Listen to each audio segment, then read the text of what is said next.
we built a Barndo Yes. in downtown Spartanburg. on just a postage stamp lot that you had acquired, and it just kind of, you came to me and were like, I don't know what to do here. Can we build something here? And we kind of started that process, and Yep. we built. We ended up calling it like a Berkeley plan, but it's way different because there was so many different things we did there with the basement and how we built this thing, and it's like dead in the downtown center of Spartanburg, and it stands out like, and then they've cut the side down on 29 now to where, like, if you're paying attention, you see it, like, you see it on the hill, yeah.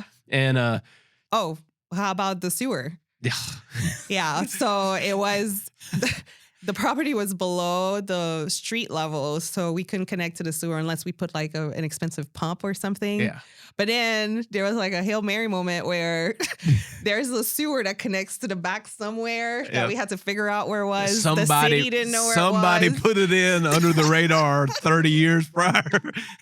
Spartanburg Water was like, we didn't know something like that was there, so they added it to their drawings. It was insane. I'm gonna say there was a lot of pains involved, and it was also a time where Barndo was really in their growth phase. It was in the growing pains, like you guys were. We got to see a lot of different project managers, some better than others, and I think by the time we finished, you had the team that you're working in right now, right? Yep. Yeah. So that was really cool to see that transformation. I'm the person interacting with you, but like on my husband's side and our investors were like, what's taking so long? And I was just like, I know what's taking so long. It's like, there's no way around it. That was just one of those, real estate problems. Well, from your perspective, yeah. it's a time constraint, and it's like eating, anything you're building eats cash. Oh yeah. It eats cash until you close it and you get to the end of that transaction. And then you have some cash exchange again where you can move on, you can, take the next step. But it eats every day that goes by. Yeah.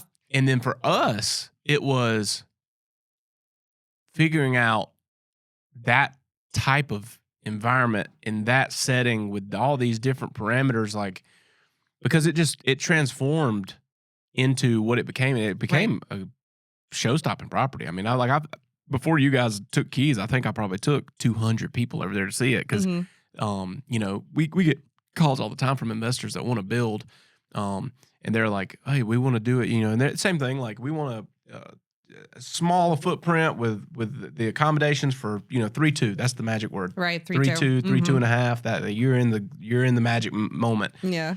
And we had created that, and it's such a cool little plan, and it looks so, it's a monitor style barn, so it has that barn feel, and it stands out like a monument in the middle of that hill that it's built on. When you enter the property and you see those, I don't know, is it 20 feet high ceilings right in the middle, and I think the sunrise is towards that back window, and it's just magical. Yeah. What we did in there is we put there's this like golden disc that we put like in a certain position that when the sun hits it, it's so beautiful. But it's just, we had to get there. Yeah. No, well, it took the vision. It took vision. It took a lot of work. It took a lot of conversations. Well, it helped us write the book on inner city development too, because that's a good one. Typically, from a Barndo's perspective, we're pulling up on 100 acres of dirt, or 50 acres of dirt, or 20 acres of dirt.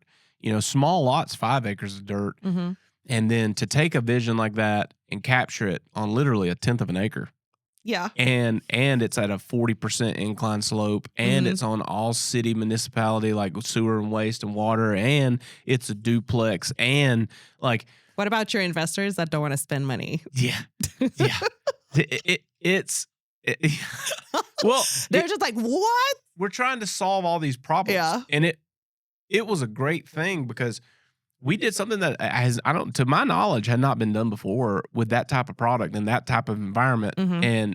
And it's different, but it helped us build a pathway to like have conversations about it. Like, hey, potential hurdles, guys, this is what you're not thinking about. Yep. We did a similar project, a tiny project in downtown Greenville. Mm-hmm. And it was insane. All the red tape and stuff that you have to do to operate in those environments. And like, it's no wonder. It's no wonder that in some of these areas, cost of buildings 3 times what it should be. And it's because you're dealing with all these additional steps Yep. and all these additional permits and fees and connect it. And like, you're always waiting on someone.